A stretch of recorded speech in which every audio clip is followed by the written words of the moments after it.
Today on the Tiger Lacrosse Report, we'll review the Tigers' games against Loyola and UMBC. Get ready, fans. The Tiger Lacrosse Report begins now.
For an athlete, there's nothing scarier than a torn ACL.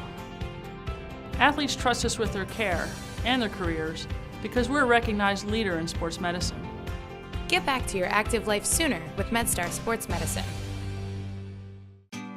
Wise Market's ice cream plant is based in Sunbury, Pennsylvania, and it's locally owned and operated. We've been making our ice cream for nearly 50 years. We create roughly 70 flavors of ice cream right now. We use local ingredients, especially our cream, which is from our milk plant. The cream is what gives our ice cream a rich and creamy texture. Now, together with our customers, we've created a product called Peanut Butter Indulgence, which will be coming out this summer. It's a peanut butter ice cream with sea salt caramel swirl, chocolate-covered pretzel. How can you go wrong with that? Personally, I love our ice cream. If you come to our house at any given time, you'll find at least 5 packets of ice cream in our freezer. Our kids grew up eating Wise quality ice cream, and now we get to treat our grandchildren to it. It's been a pleasure for me to be tasting ice cream for over 40 years for Wise Markets, and I'm loving every minute of it.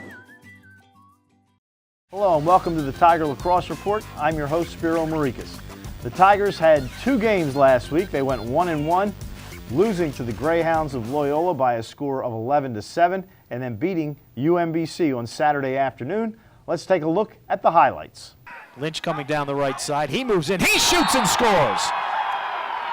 Gets it over the right shoulder of Jacob Stover, and the Tigers with a quick 1-0 lead, 1 minute and 1 second into the ball game. They get it to Drapeau. Back to Spencer. Spencer gets it over to Romar Dennis, who fires a shot and scores, and we're tied at 1. He'll move in towards the crease. He'll shoot and scores. He went one-on-one with Josh Miller as Begley got by Tyler Mays. Tyler Young on him, behind the cage, feeds it out, top shot, score. Jay Drapeau, 4-1 Loyola. Drenner comes up the right, looking, feeds up top the Bolewicki over to Lynch. Lynch shoots and scores. He's got both the Tiger goals, and that snaps a 4-0 Loyola run. Crossfield pass, feed in front to McGovern, and he shoots and scores. 7-2 Loyola. Drenner comes up the right. Ryan spins, comes in, shoots and scores. Finally, the Tigers are on the board. It's 7-3. Yeah, I mean, the sad part is Ryan Drenner seems to be the only Tiger dodging hard to the goal. And he turns, shoots, and scores as he comes up the left side. So 4 goals for Towson, the first 2 by Lynch, the second 2 by Drenner. Back behind the cage, 2:13 to go. Comes up, shoots, and Zach Goodrich gets it back to a 4-goal game as he scores the goal. Drenner feeds to Sider. Joe up top. Shot, score, Tigers, Tyler Conan. And it's a 3-goal game. Sider in front. Shot, score, Tigers, Tyler Conan. Nice pass from Joe to Tyler Conan. They've cut it to 2. Out front, Minsloff comes down. Shot, score as he fed it to Jermershausen, who's got the who's got his 4th goal of the night on 7 shots. 11-7. Tyler Conan looks inside to Brian Bolewicki. Goal, Tigers. Tyler Conan finds Brian Bolewicki down on the doorstep there. Finds Mazza. John Mazza drives inside. He's going to get the goal there. Ryan Drenner with the assist. Tigers take a 2-0 lead, dodging against Wyatt Griffith, or with Wyatt Griffith dodging against him, pardon me. UMBC gets a shot there from number 4, Brett McIntyre. That's a good goal for the Retrievers, so they snap their long scoring drought here with 1:26 to go in the first quarter. Drenner gets away with maybe a hold, maybe a ward there. Drenner goes top side. What a shot there in traffic by Ryan Drenner with 3.6 seconds left to go, putting Towson back up 4-1 on his first of the day, 7th of the season. Kind of obviously a box player. He's Canadian. He can do some funky things inside, just like that shot. I mean, holy cow, what a goal there. Dylan Kinnear coming underhand there. Have led to those additional extra mans. Yeah, it is very uncharacteristic as UMBC scores just 8 seconds into that penalty. Towson going to work on offense now. Ryan Drenner comes around, beats his man, and sticks it top left. Tigers goal, 3:07 from Ryan Drenner. His second of the day. That's 6-2 Towson lead, 3:07 in the second quarter. Young now behind with Haldeman as Haldeman tries to come up the left side of the goal. Haldeman does slip inside of Tyler Young and gets the goal down low. 12:53 to go in the third quarter. Sid Ewell now watching Max Maxwell. Passes it around, gets it up to number 7, Mitch Howell, and that's UMBC's second goal of this quarter. Midfielder last year, attackman this year, as the aforementioned Joe Sider coming back around, shoots and scores. Somehow sneaks that in past Soder, so Joe Sider gets on the board. The Tigers are now 3-1 on the young season, and as always, I'm joined by the head coach of the Tigers, Shawn Nadelen. And Coach, let's start with the Loyola game. You guys come out, boom, a minute into the game, goal, 1-0, but then the offense kind of went into hibernation for a long time, and by the time you guys started to recover offensively, it was 6-2 and a lot of ground to make up, and that's tough to do against one of the best teams in the country.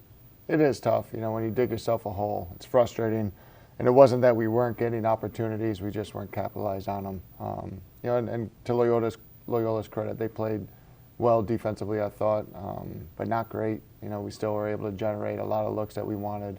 I was frustrated that we weren't able to play as sharp defensively. I felt like we gave them a couple easy ones to kind of allow them that cushion. And again, against a tough team, a veteran team, they're going to capitalize on that, and it's a hard comeback trail.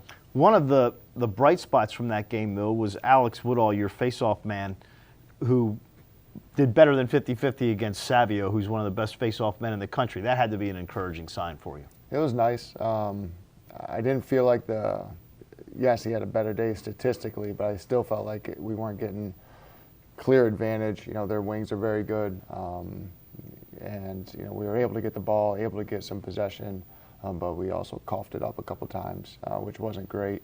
I thought a couple in the fourth quarter where you really need that when you're mounting a comeback and you got it to 9-7 and you need to get that momentum, and we got it to 9-7. That next face-off, they win, they come down, and kind of stall our momentum a little bit. Jacob Stover had a great game of the goal for the Greyhounds, but you guys were able to get your shots off. They just weren't getting into the net. I mean, 40-some shots in the ball game. You outshot Loyola by a pretty big margin. Yeah. You dominated everywhere but on the scoreboard, unfortunately. Yeah, and that was the frustrating piece. Is we knew, and we talked afterwards as a team. Is just Loyola, played well enough to beat us, and I think we allowed them, kind of provided them a lot of opportunities for that. We also generated a lot of opportunities for ourselves to be successful. We just didn't make it happen, and that's whether it be poor shooting percentage, poor communication and execution on the defensive end, simple things like that. We had a couple offsides and just careless mistakes in our kind of substitution game, and then those things add up, and against a good team and a tough game, that's going to be chips that stack against you. But knowing that, we generated some opportunities against a tough team. We were able to play some solid defense for stretches. We faced off well against a good team. I think gave us some confidence, understanding that we can be pretty good if we choose to play that way for 60 minutes. Well, the Greyhounds lost the first game to the Tigers last year, but they won the rematch. Hopefully you'll have a rematch and it'll be the reverse this season. That'd be exciting. All right, quick turnaround. Then you head to Catonsville to take on UMBC this past Saturday. You win 8-6. Kind of a mirror image of the Georgetown game where you jumped out to a big lead, but then the Retrievers came roaring back, but you were able to hang on in that ball game. Yeah, and we were playing with a limited bench, lack of depth. Some of the starters were out. We had to move, Tyler Young from first line offensive midfielder to defensive midfielder to Jack Adams being out. So we're asking a lot out of Tyler and taking away some of our offensive pop as well. So we were going in there kind of limping a little bit, but I was proud of our guys, the way they stayed focused. No doubt towards that fourth quarter, you could see we were kind of running on fumes, especially when we were trying to just kill the ball at the end and then didn't have a lot, in the gas tank, and that affected our decision making. But I thought we did a decent job against a pretty scrappy team. And your senior attackman, Ryan Drenner, came through with 3 goals. He's had at least 2 goals in every game. Ryan's off to a really good start this year. Yeah, Ryan, we put the ball in his stick. We had to.